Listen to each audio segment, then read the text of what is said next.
buenas tardes. Disculpen por este retraso. Soy José Antonio Montero y les doy la bienvenida a esta nueva sesión de la primera Feria Iberoamericana del Libro y la Lectura, que se está desarrollando con el lema La lectura en los tiempos del COVID, promovida por la Fundación Ciudadanía de Extremadura, la Fundación Impulsa de Castilla-La Mancha y el Observatorio del Futuro. Esta sesión está dedicada a la presentación de la novela La leyenda de la peregrina, una fascinante historia que recorre los 500 años de la perla más famosa de todos los tiempos y una de las principales joyas de la corona española. Para ello nos acompaña esta tarde su autora, Carmen Posadas, que establecerá un diálogo con la profesora y escritora Pilar Galán. Sin más preámbulos, les cedo la palabra para comenzar esta sesión de Fiberlibro 2021. Bienvenidas y bienvenidos.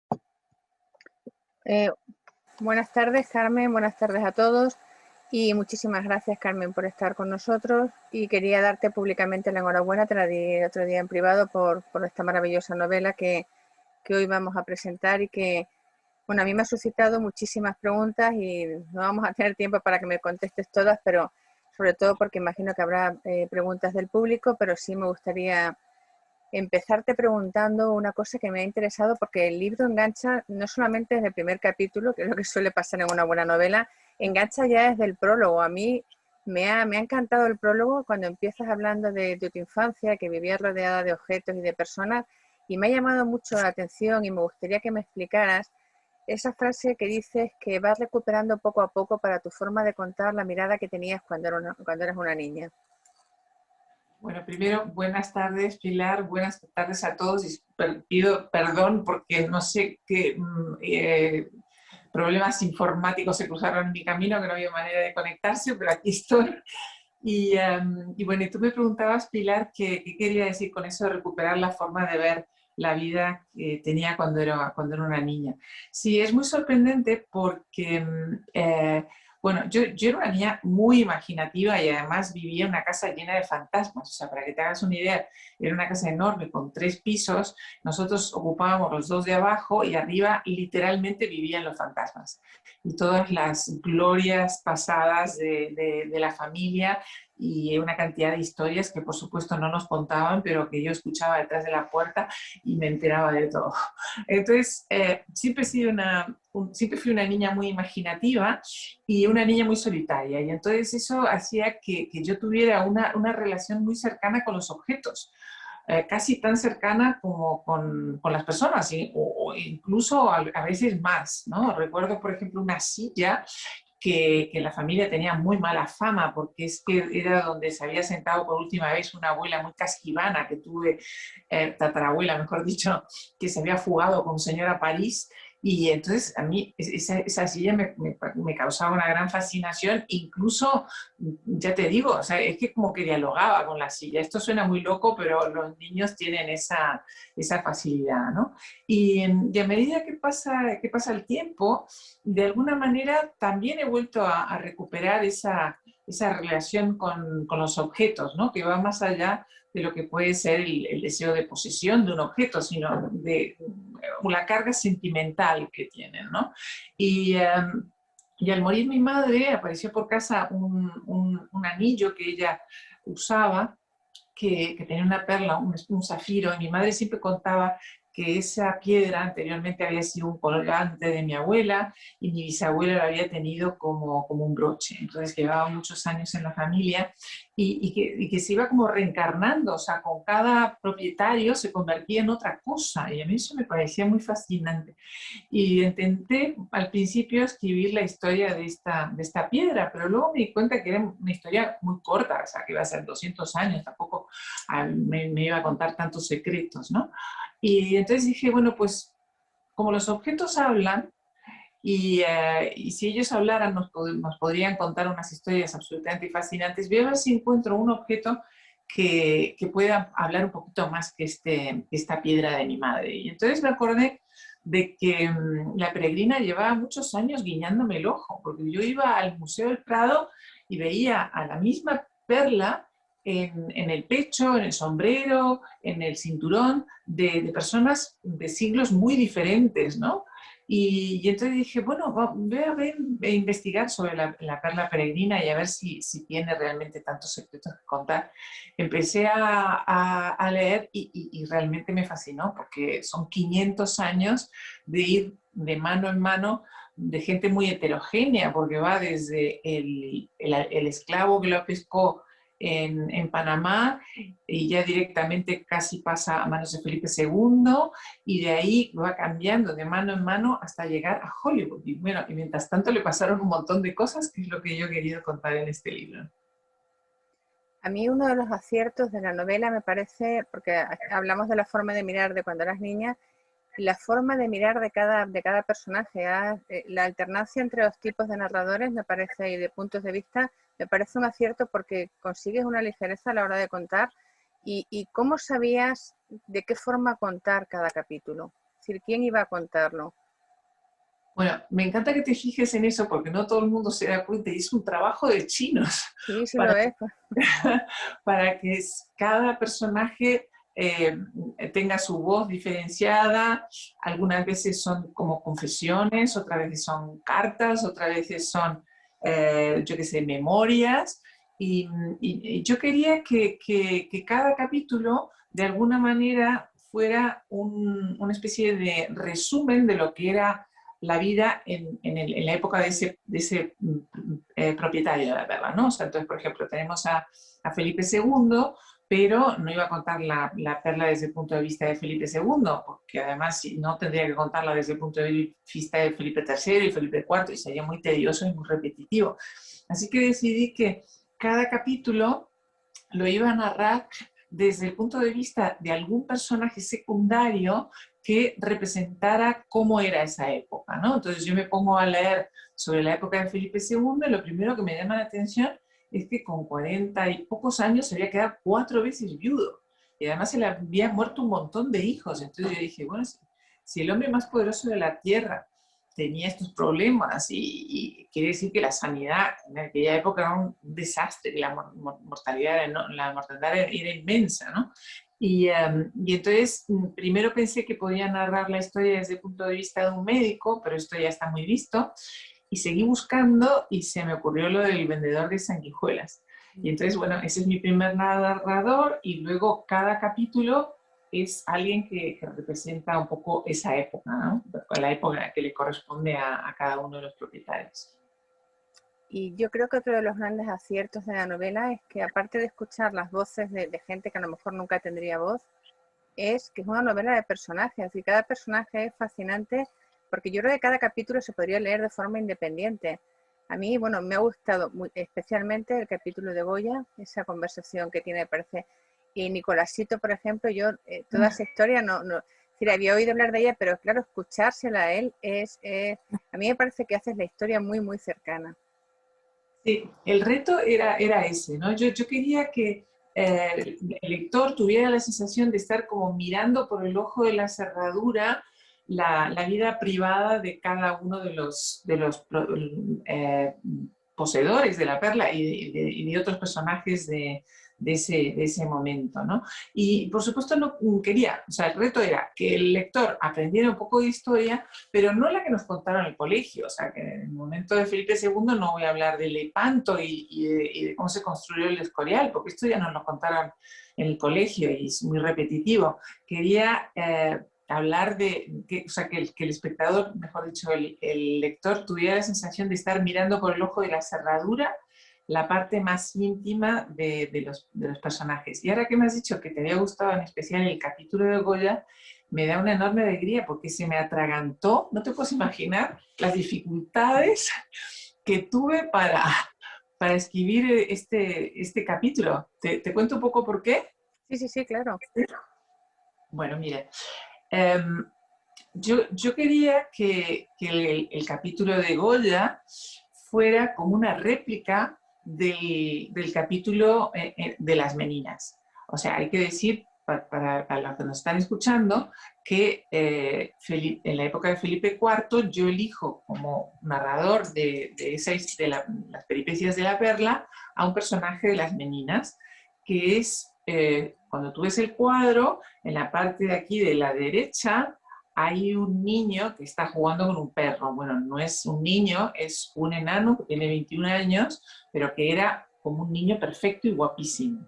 Y se llama Nicolasito Pertusato y bueno, y los espectadores pueden buscarlo en internet y sabrán cómo era él, que además era una persona inteligentísima y ganó mucho dinero, etcétera, etcétera. Entonces, en el capítulo de Felipe IV utilizo las meninas y entonces cuando llego a la parte de Goya, quiero que sea también Goya quien narra esta historia, porque Goya le quiso hacer un homenaje a Velázquez en su cuadro La familia de Carlos IV, ¿no?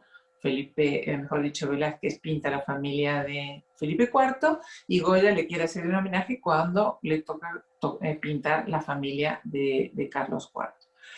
Entonces empiezo a escribir, yo notaba que aquello funcionaba fatal. Voy a contar algo para los que nos están escuchando, que a lo mejor se quieren convertir en escritores, y es que cuando escribes hay cosas que tienen que ver con la cabeza, otras que tienen que ver con el corazón y otras que tienen que ver con el estómago. Y cuando tú estás escribiendo y de repente se te hace un nudo en el estómago y te das cuenta de que algo falla, hay que hacerle mucho caso. Yo le hago más caso a mi estómago que a mi corazón y a mi cabeza, mucho más, porque no falla nunca, o sea, el estómago no falla jamás. Y yo veía que aquello iba horrible y no entendía por qué. Digo, pero ¿por qué me pasa esto? Hasta que descubrí cuál era el problema. Y el problema era que yo había escrito anteriormente un libro sobre Goya y la duquesa de Alba, sobre el mismo periodo, y tenía terror a estarme autoplagiando, porque al fin y al cabo, en esta peripecia que yo narro en el libro de La Peregrina, también interviene la duquesa de Alba. Entonces, cuando descubrí que era ese el problema, ya, no sé por qué, se liberó todo y el capítulo salió muy rápidamente. Me alegro de que me hayas contado. A mí sí me ha gustado mucho. Hay personajes fascinantes.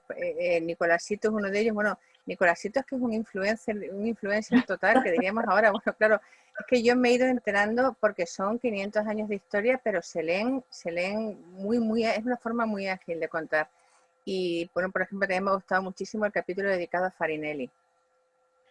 Sí, hay que decir que Farinelli vino a España, ahora estamos hablando de la época de Felipe V, ¿no? El primero de los Borbones.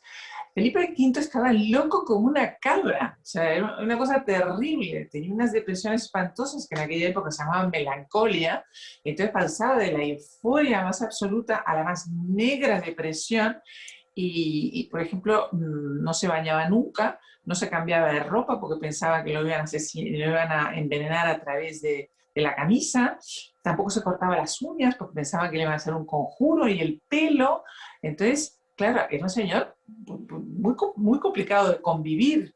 Además, él, a diferencia de otros Borbones que siempre han tenido muchas novias y muchas amantes, pensaba que el débito conyugal solamente él podía acostarse con su mujer, o sea, con nadie más, con lo cual la pobre Isabel de Farnesio la tenía ya torturada verdaderamente. Y ella decide que, claro, para que se tranquilice un poco, necesita descansar ella misma, ¿no? Y alguien le cuenta que las voces muy prodigiosas, unas voces extraordinarias, consiguen amansar a los locos y a los depresivos. Entonces hace llamar a Farinelli, que es el castrato más famoso, yo creo que de la historia, vamos, eso ha pasado a la historia como ese cantante extraordinario que además era un gran empresario y un hombre enormemente imaginativo, etcétera, etcétera. Entonces se lo trae a la corte de España y a mí me gustó poder narrar esa parte de la historia, la corte de Felipe V, a través de Farinelli. ¿Y cuál es el personaje que más te ha gustado crear? Bueno, recrear. Pues mira, son dos. Nicolasito Pertusato, que tú has mencionado antes, que me parece muy divertido y además me encantó ¿Ves? Ese capítulo me salió muy fácil, no sé por qué ese no se me atragantó nada. El narrar la rivalidad que tenía con ese otro enano de la corte que era Diego de Asedo, que también se puede buscar en internet porque existió, está pintado por Velázquez y era todo lo contrario a Nicolásito Pertusato, que era alegre, divertido, el otro era solemne, pedante, porque además se lo tenía muy creído porque el rey lo llamaba mi primo, le permitía estar cubierto delante de él, que es un privilegio que solamente tienen los grandes de España, y además lo convirtió en el que portaba el sello real. O sea, Felipe IV tenía que firmar infinitos manuscritos y luego tenía que rubricarse con este sello que lo tenía Diego de Asedo. Y Diego de Asedo también protagonizó, y es curioso cómo la historia siempre supera la ficción, o sea, la realidad supera la ficción ampliamente, porque este señor, que debía medir 1,20 m o no sé, por ahí, era un grandísimo conquistador que protagonizó una escandalosa historia de amor pasional. Un gentilhombre lo descubrió en la cama con su mujer y en vez de matar a Diego de Asedo, mató a su mujer.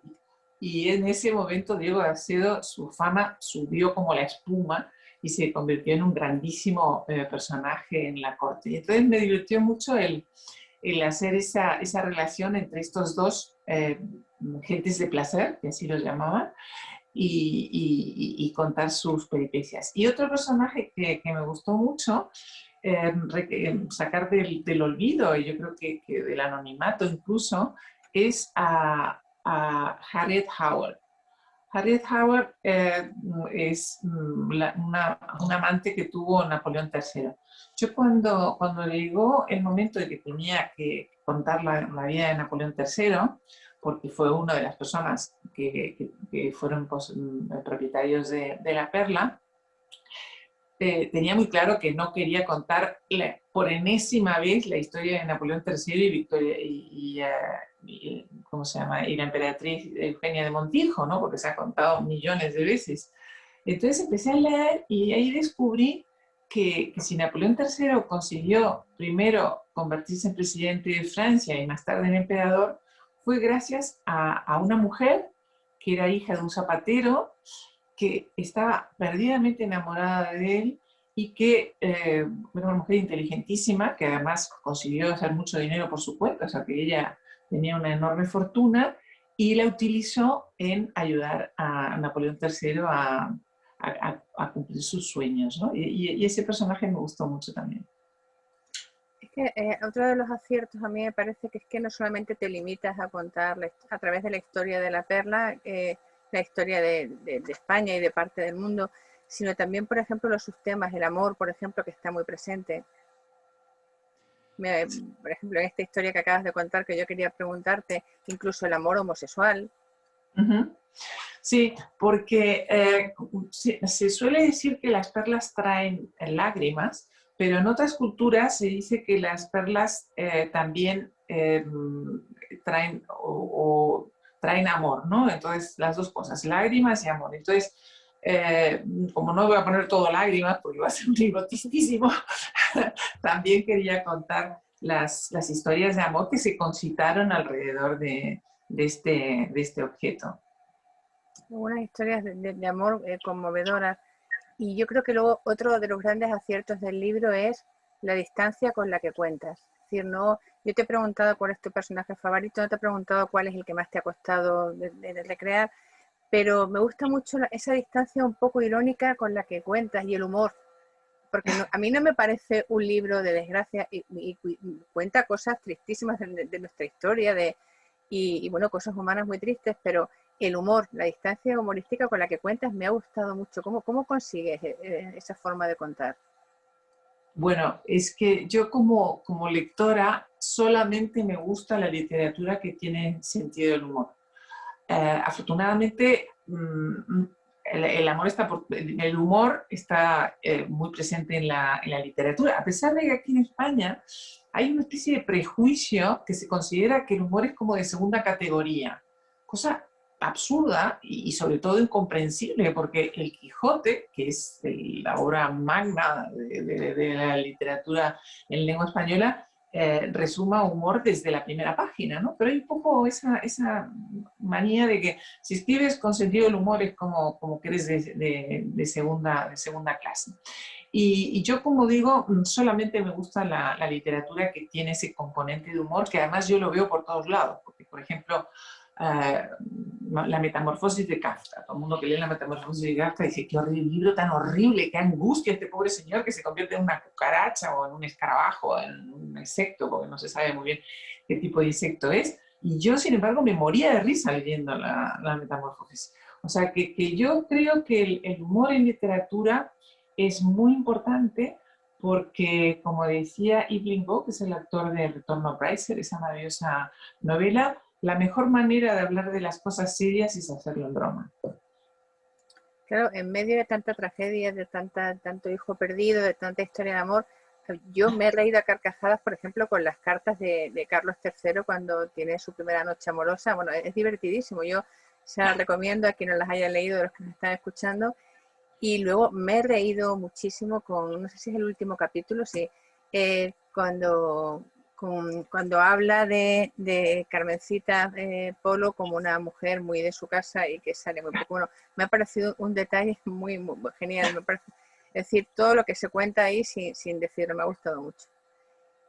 Pues fíjate que la carta esta de Carlos III a sus padres es auténtica. O sea, una vez más, la realidad supera absolutamente la ficción. Yo jamás me hubiera atrevido a inventarme una carta en la que, como en efecto pasa en la carta de la que estamos hablando, Carlos III le cuenta con pelos y señales a su padre cómo ha consumado el matrimonio. Es insólito, ¿no? Pues es verdad, porque era un hijo muy cumplidor y además sabemos que, claro, para los reyes y para las familias reales eso de consumar el matrimonio era importantísimo y entonces él da buena nota, o sea, cuenta exactamente cómo se produjo. Y a mí me parece otro gran acierto las descripciones, es decir, la descripción de Alcázar como un hervidero, de Alcázar por dentro, es decir, es como tener una cámara y seguir a dos personajes. Eso también me ha gustado mucho, esa forma de contar. Pues mira, yo no tenía ni idea de cómo era el Alcázar. Y había oído hablar mil veces, pero primero ni siquiera sabía dónde estaba. Luego me he enterado que está en el mismo sitio donde ahora se alza el Palacio Real, ¿no? Y era, no era un palacio o un castillo propiamente dicho, era como una colmena, por eso yo lo pongo así. Para que se hagan idea, los que nos están escuchando, era un poco como Aquí no hay quien viva, pero en versión, en versión Felipe II y los Austrias, porque no solamente vivía el rey y la corte, y todos sus cortesanos y nobles, etcétera, sino que también estaban un montón de ministerios ahí, ¿no? Con lo cual estaba lleno de leguleyos, de chupapintas, de gente que iba a pedir prebendas y ayudas y no sé cuánto, y además vivía con todos los operarios que podía necesitar un rey. O sea, vivía con el carpintero, con el taxidermista, con el barbero. Tampoco sabía, por ejemplo, que era importantísimo los que se dedicaban a cualquier labor que estuviera muy relacionada con el rey. Por ejemplo, el gentilhombre que se ocupaba del orinal real. Es que se ocupaba del orinal real, era casi como un ministro. Lo mismo que el sacamuelas o que el barbero del rey, ¿no? Y entonces todo ese tipo de anécdotas que me gustó mucho descubrir, porque la mayor dificultad de este libro era que a lo mejor para documentarme me tenía que leer 4 o 5 libros y de un libro a lo mejor sacaba solo una anécdota. Pero no me importó mucho porque, como dicen en Galicia, todo hace caldo. Y entonces, si no conseguía nada más que una anécdota, me servía para ver cómo eran las costumbres, o cómo era la moda, o qué comían, o cómo hablaban. Porque otra cosa que he querido cuidar mucho en este libro es el lenguaje. O sea, que cada época se habla distinto, o sea, no se habla igual en el siglo XVII que en el siglo XVIII, que en el XIX, que en el XX. Y lo que hice un poquito para poder hacer este ejercicio, digamos, de una creación del lenguaje, es que cuando escribía sobre los Austrias, bueno, me leía el Quijote. Obviamente no para copiar el Quijote, cosa imposible por otro lado, sino para que se me quedara en el oído cómo construía Cervantes las frases, qué palabras usaba, que luego, y esto una vez más lo digo para uno de nuestros oyentes que se quiere convertir en escritor, cuando tú intentas impostar el lenguaje de otra época, tienes que, no puedes hacerlo exactamente como hablaban entonces, porque es muy farragoso para el lector actual y es una lata. Tienes que solamente darle pinceladitas para que suene como de aquella época, pero sin ser. Por ejemplo, ahora todos hablamos de bebés, ¿no? Y nació un bebé y el bebé pesó 5 kilos y cosas por el estilo. Bueno, en la época de los Austrias no se hablaba de bebé, es un galicismo lo de bebé, entrado mucho más tarde en el lenguaje. En aquella época se decía la criatura. Bueno, pues si yo en vez de poner bebé pongo criatura, todo el mundo va a entender de lo que estoy hablando y al mismo tiempo estoy creando el lenguaje de la época.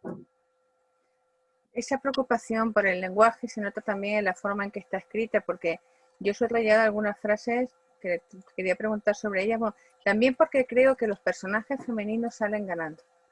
¿Sí? Quiero decir, o sea, no en números, sino me parece, cuando escuchas su voz te das cuenta de que es verdad que es una voz que ha sido silenciada. Nunca, siempre hemos oído hablar de los reyes y muy pocas veces de la reina. Por ejemplo, me ha gustado mucho lo que le dices, que las reinas, todas ellas, han de ser maestras en el arte del teatro. Más les vale, puesto que en sus vidas todo es fingimiento. Y sí, imagínate, durante años, ya hasta hace relativamente poco, la misión fundamental de la mujer era traer hijos al mundo. O sea, es que era su gran éxito o su gran fracaso. Y en el caso de las reinas, aún más, porque si no conseguían dar un heredero al rey, por supuesto la culpa era suya. Está el caso ahí que se cuenta de María Luisa de Orleans, que es la mujer de Carlos II el Hechizado, que yo le tengo especial simpatía y por eso la he puesto en la portada del libro, porque primero porque el traje que tiene es maravilloso, sí, y segundo porque le tengo simpatía, porque claro, esta pobre chica llega de Francia y casada ya por poderes con Carlos II el Hechizado, que es un desecho de hombre, o sea, es el producto de una consanguinidad absolutamente salvaje, porque los austrias se casaban y se recasaban entre ellos. Carlos II el Hechizado, todos sus abuelos eran primos entre sí, era cuñado de su propia hermana, o sea, una especie de incesto espantoso que además, obviamente, creaba seres con unas taras terroríficas, ¿no? Entonces Carlos II, pues el pobre, cuando sube al trono, que sube apenas con 4 años, todavía no lo habían destetado, seguía tomando leche, no de su madre, pero de las amas, tenía como 30 amas de cría para que no le faltara en ningún momento alimento, y lo tienen que atar con unas cuerdas porque el niño no se sujeta, o sea, lo tienen que sujetar como una marioneta porque se caía. A los 20 años no le quedaba un solo diente en la boca y no tenía pelo y era un milagro que estuviera vivo. Y de repente llega esta chica y curiosamente le toma mucho cariño a Carlos II. No creo que se haya enamorado, porque eso es casi imposible, pero ella venía de una familia muy disfuncional y entonces le toma cariño a este señor y su gran problema es quedarse embarazada. Y entonces, bueno, ahí empiezan a poner en marcha todos los conjuros, los brujos. Es muy sorprendente porque en la época de Carlos II la Inquisición funcionaba día y noche. Entonces, cualquier señora, pobre señora que tenía un gato y vivía sola, ya la acusaban de bruja y la quemaban. Y, sin embargo, donde más brujos por metro cuadrado había era en el Alcázar, porque estaban intentando que esta pobre chica se quedara embarazada. Y así que le daban todo tipo de pócimas, le hacían todo tipo de exorcismos, cosas espantosas, y la mandaron al otro barrio directamente, o sea, a base de potingues y de porquerías que le dieron. Hay otra frase que me ha gustado mucho, que dice la condesa Belnois, autora de Viaje por España, que dice que se inventa o parece inventarse todo lo que escribe sobre nuestro país. Dice: la verdad no existe, la verdad es lo que se cuenta. Y sí, y lamentablemente eso lo estamos viendo en este momento, ¿no? de la posverdad, que la verdad en realidad no importa, y de hecho ya ni siquiera se habla de verdad, se habla de relato. Tú te has dado cuenta que ahora todo el mundo dice, vamos a relato. ¿Qué quiere decir un relato? Pues un relato es una trola directamente, es una mentira, ¿no? Para engañarnos. Bueno, pues también pasaba en esa época. Me interesó mucho saber que esta señora contribuyó muchísimo a extender la leyenda negra, porque ella escribió un bestseller que es, bueno, de la época, o sea, todo el mundo leyó el libro del viaje que hizo ella por España, y entonces contaba cosas muy sorprendentes, algunas falsas y otras reales. Y yo hoy cuento algo que me llamó mucho la atención, porque en concreto este dato que voy a dar es verdad, que la condesa de Aulnoy le invitaron a casa de un conde o un duque o no sé cuánto, y entonces ella llegó a la casa, la recibió el dueño de casa, y luego le hizo pasar a donde estaban las mujeres. Y cuenta ella que se sorprendió mucho porque las mujeres se sentaban en el suelo a la morisca.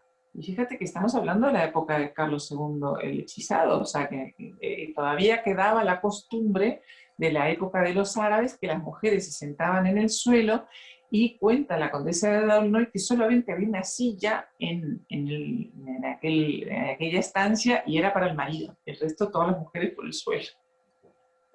Eso me ha parecido muy interesante. Y luego, yo creo que lo que ha conseguido tu libro es que has llevado la historia a tu imaginario personal, es decir, es la historia de España, la historia de contada desde el pescador que encuentra la perla, etcétera, pero sin embargo está contada a tu forma de contar, hace que sea mucho más ágil y sin inventar nada, y sin embargo no deja de ser una obra de ficción. Sí, yo es que tengo un maestro en esto de escribir novelas con un trasfondo histórico, que es un escritor, no es muy conocido en España, pero en el mundo anglosajón está considerado el mejor escritor de biografías que ha existido nunca. Se llama James Boswell y es el autor de esa canónica biografía de Samuel Johnson. Y entonces él decía que si uno va a escribir una novela histórica, tiene que prestar tanta atención a la historia con mayúscula como a lo que los franceses llaman la petite histoire, que son todas las anécdotas, todas las curiosidades. Y entonces él explica, si vamos a hablar de Julio César, por ejemplo, es muy importante decir que era calvo, por eso le gustaba tanto la corona de laureles y conquistó el mundo.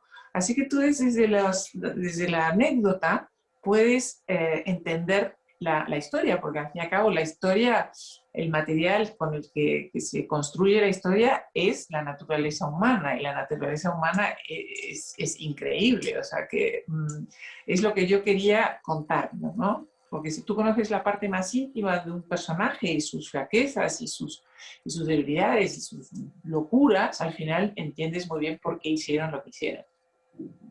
Claro, eso lo cuentas también en el prólogo, que no has encontrado material narrativo más interesante que el alma humana y que los personajes. Y yo creo que eso lo has conseguido porque uno lee el libro y escucha también, claro, lo que Unamuno llamaba la intrahistoria, que es la historia de verdad, es decir, lo que se cuece en los pasillos de Alcázar, en las pensiones y en los bajos fondos. Entonces a mí esa parte, claro, porque decimos que son 500 años, que parecer que puede echar un poco para atrás a los lectores, pero es todo lo contrario, es un libro muy ágil, eso sí me gustaría preguntarte, la estructura. ¿Por qué empieza? Tampoco quiero desvelar gran cosa, aunque sea una historia, pero ¿por qué esa estructura casi circular que empieza y termina con el mismo personaje cuando quizá lo más cómodo para alguien hubiese sido una cosa un poco más, más ordenada cronológicamente, y sin embargo resulta casi como un broche que envuelve la obra, como un broche que envuelve la perla.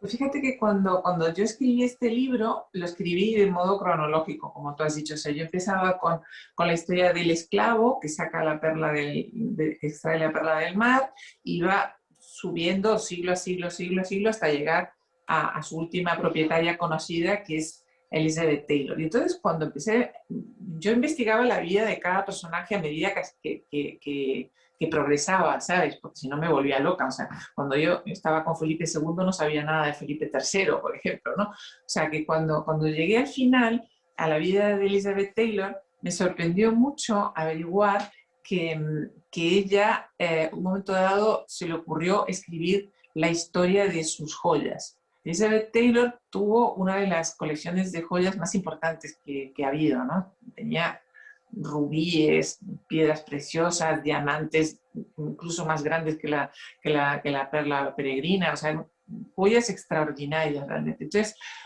su manager, cuando ya estaba declinando su fama, le dijo que por qué no hacía algo una serie o un libro sobre sus joyas, ¿no? Para estar un poco más en el candelero.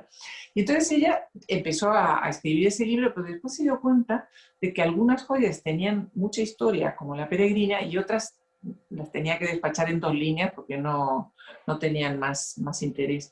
Y entonces abandonó el proyecto. Cuando me enteré de eso, dije, pues mira, yo me voy a convertir en la negra de Elizabeth Taylor y voy a escribir el libro que ella pensó escribir y al final se quedó en el tintero. Y por eso empieza con Elizabeth Taylor, con esa anécdota increíble de cómo llega a ella la perla y cómo casi fenece porque se la comen sus perritos, y acaba también con ella. Yo imagino que has hablado sobre ello, sobre la inmensa y la ingente tarea de documentación que hay detrás de este libro. ¿Cuánto tiempo duró esa tarea? Bueno, antes de ponerme a escribir, estuve investigando y me quedé aterrada, porque claro, digo, qué horror, 500 años, me tengo que meter en la cabeza 500 años de historia. Pero luego pensé que era mucho más sensato ir de periodo a periodo, ¿no? Y ahí me tranquilicé, porque no, si no me parecía demasiado inabarcable. Entonces lo que hacía era, leía un poco antes de empezar cada capítulo, y luego, a medida que escribía, seguía investigando los datos que requería para ese pasaje en concreto. Tuve mucha suerte porque tengo amigos historiadores y otros que son novelistas, y que son novelistas y escritores al mismo tiempo, y entonces los llamaba despavorida. No sé, por ejemplo, Pepe Calvo Pollato, que es amigo mío, que es un gran experto en el Alcázar, y que todos los libros, ha escrito montones de libros sobre los Austrias. Pues entonces lo llamaba, entonces le decía, oye Pepe, ¿cómo era el Alcázar? A ver, cuéntame, ¿y cómo era la vida? ¿Y cómo era la relación entre la gente? Entonces, bueno, con estos datos y con otros muchos he podido construir el libro. ¿Y alguna licencia que te hayas permitido que no sea tu historia? Bueno, todo lo que está documentado sobre la perla, lo que se sabe a ciencia cierta, yo lo he puesto. Incluso tuve una tentación gordísima de falsear la historia, porque resulta que durante mucho tiempo se pensó que Felipe II le había regalado a María Tudor la peregrina. Y eso me venía muy bien porque, sobre todo en el mundo anglosajón, María Tudor es un icono, ¿sabes? Es María la Sanguinaria. Nosotros cada vez que nos tomamos un Bloody Mary, pues se llama Bloody Mary por ella, ¿no? Y es la hija de Enrique VIII, y bueno, todos sabemos su horrible historia y todo lo demás. Entonces, ya digo, durante años se pensó que la perla que le había regalado Felipe II era la peregrina. Ahora se han encontrado la fecha en que la peregrina entra en el joyero real, y es varios años más tarde, después de la muerte de ella, o sea que por tanto no le pudo regalar esa perla. Le regaló otra, sin embargo, que también venía de esta pesquería de Panamá y que para confusión de todos se llama la Pelegrina. Entonces la Pelegrina es una perla también muy extraordinaria, más alargada, o sea, si vemos el cuadro de María Tudor con esa perla, ella siempre la llevaba, en todos sus cuadros ella adoraba esa perla, la llevaba siempre. Se ve que es un poquito más alargada y que aparentemente tenía como una muesca en la base. Y también tiene una historia muy curiosa esa pieza, porque cuando al morir María Tudor, Isabel I de Inglaterra se la devuelve a Felipe II, entonces está en el joyero de los Austrias hasta Felipe IV. Felipe IV decide regalársela a su hija cuando se casa con el rey Sol, con Luis XIV, ¿no? Y sigue en la Casa Real francesa hasta la época de María Antonieta. Llega la Revolución Francesa, le cortan la cabeza a María Antonieta, esa perla desaparece y reaparece al cabo de muchos años en el joyero de la princesa Yusupov, que es la madre del asesino de Rasputín. Y entonces yo por eso también, un momento dado, hago el encuentro entre las dos perlas y coincidieron, las dos estaban en Londres, una en manos de Lady Hamilton, que es la que le compró la perla a Napoleón III, y el príncipe Yusupov, que estudió en Oxford y que le encantaba vestirse de mujer, y un día se puso la pelegrina, ¿no? La peregrina, y para engatusar nada menos que al príncipe de Gales, que pensó que era guapísima y se quería acostar con ella todo tras, con ella o con él. Muy bien. Creo que tenemos que dar paso a posibles preguntas, José Antonio.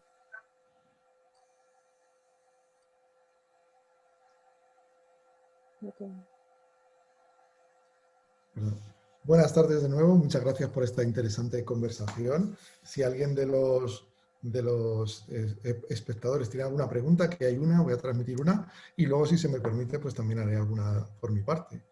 La pregunta que nos transmiten los espectadores es ¿en qué nuevo trabajo, en qué nuevo proyecto estás trabajando?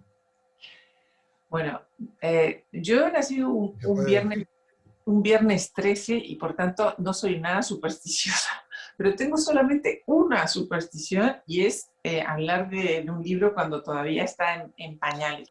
No por nada, sino porque me he dado cuenta las veces que he hablado de un libro que aún no existe, que si tú hablas de algo, de alguna manera le estás dando forma, y como obviamente no le puedes dar la forma de un libro, pues haces una especie de engendro y ese libro se malogra. Y entonces prometo volver a este mismo foro y contar de qué va mi libro nuevo, pero de momento lo único que puedo decir es que tengo 15 páginas que me han costado un esfuerzo horrible, que también se me han atragantado muchísimo, y que espero que pasar esta primera fase, porque es verdad que yo cada vez que empiezo un libro, como nunca sé lo que va a pasar en ellos, tengo mucha dificultad en arrancar, ¿no? Y entonces, bueno, pues estoy en ese momento espantoso de que solamente he conseguido escribir 10 páginas o 15.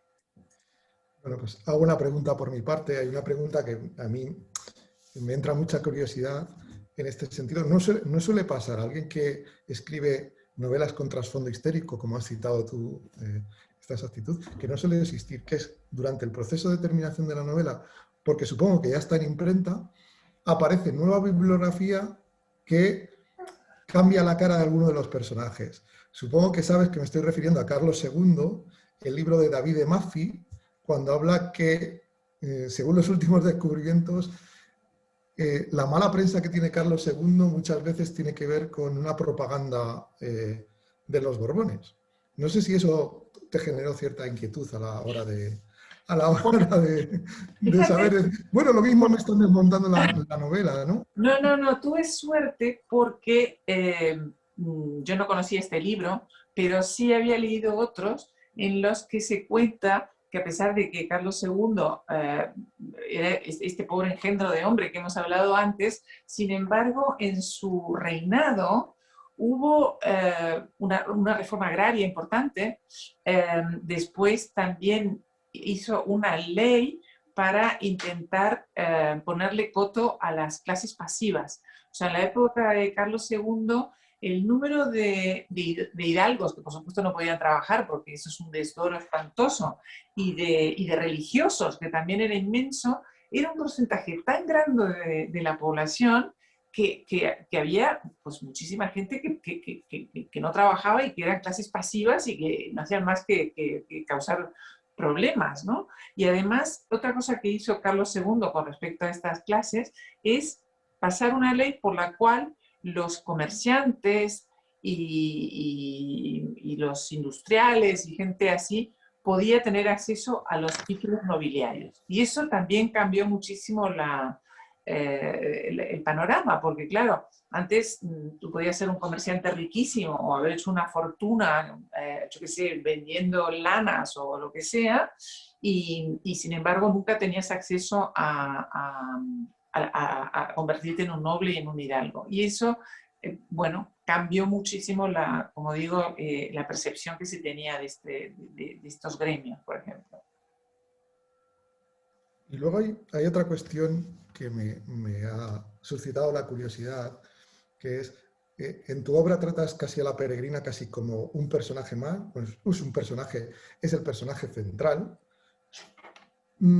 y en varias partes del capítulo tiene su alter ego transversal, que es el estanque, que es probablemente la otra joya masculina en este sentido, porque ella sí que es un mineral frente a la perla, que es orgánico, y mediante magia simpática siempre se reconoce hacia la mujer. Me parece muy interesante como al final se teje como una historia de amor entre ellos, de desaparición, de pérdida, de tristeza. Entonces, me resulta muy curioso ese apariciones ocasionales que tiene el estanque en tu novela. No sé Sí, si es intencionado o... claro, hay que decir que el estanque era un diamante enorme, o sea, tenía más o menos como este tamaño, una cosa descomunal. Y era tan importante que lo aparejaron con la perla peregrina, convirtiéndolo en lo que se llama el joyel de los Austrias, ¿no? Que era arriba del estanque y colgando la peregrina. Y entonces, esta joya extraordinaria, porque ya eran dos joyas fantásticas y las juntas y ya que yo era el no va más, están en el pecho de, por ejemplo, de Isabel de Borbón, o también lo lleva Margarita de Austria, o sea que durante muchos años iba siempre aparejadas las dos joyas. Luego viene el gran incendio del Alcázar y muchísimas obras de arte y joyas se perdieron en ese incendio, que realmente fue pavoroso, no quedó nada, no quedó piedra sobre piedra del Alcázar, y tuvieron, por ejemplo, que tirar las meninas por la ventana para salvarlas. El cuadro de Carlos V en Bulberg estaba ya medio devorado por las llamas y toda la parte derecha ha tenido que ser reconstruida porque también lo tiraron así en extremis cuando ya estaba quemándose. Y de las pocas joyas que se salvaron fue el famoso joyel de los Austrias. Hubo un problema que resulta que el joyero, el que cuidaba las joyas reales, era un tipo muy celoso y no quería que nadie entrara en la cámara en la que se guardaban todos los tesoros de la familia.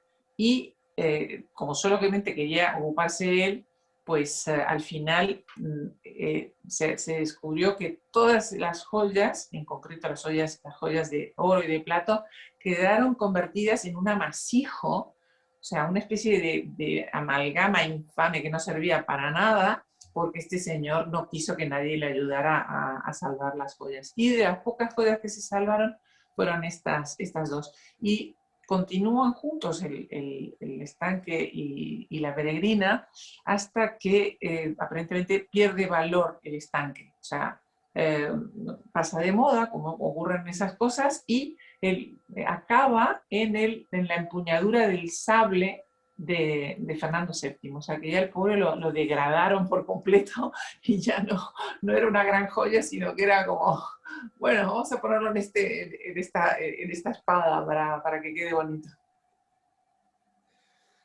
Pues sin más, sin otra cosa que agradecerte, este esfuerzo anticomercial, porque tu libro es muy anticomercial en el sentido que a ningún escritor se le ocurre amalgamar 12 libros históricos en uno, porque te podría haber dado para 12 novelas.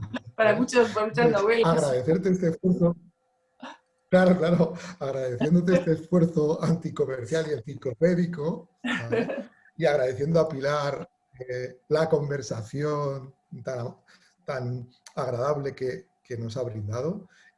Solamente me queda que agradeceros vuestra participación en Fiberlibro, mandaros un afectuoso saludo de parte de la organización, saludar a los espectadores y recomendar a todos pues, que descubran esta historia de amor un poco particular que has trazado en este libro. Y muchísimas gracias por haber acompañado a las dos esta tarde con nosotros. Muchas gracias. Bueno, muchísimas gracias a ti, muchísimas gracias a Pilar, que ha sido un placer charlar contigo. Y nada, prometo volver y contaros el próximo libro en cuanto tenga un poquito más de cuerpo, porque ahora es un bebé. Gracias, Esperemos que haya Carmen. muchos libros y muchos libros más de Carmen Posadas con los que descubrir parte de nuestra historia y esos aspectos que siempre se nos quedan en los pliegues de los libros de historia. Muchísimas gracias a las dos. Muchas gracias. Beso a todos.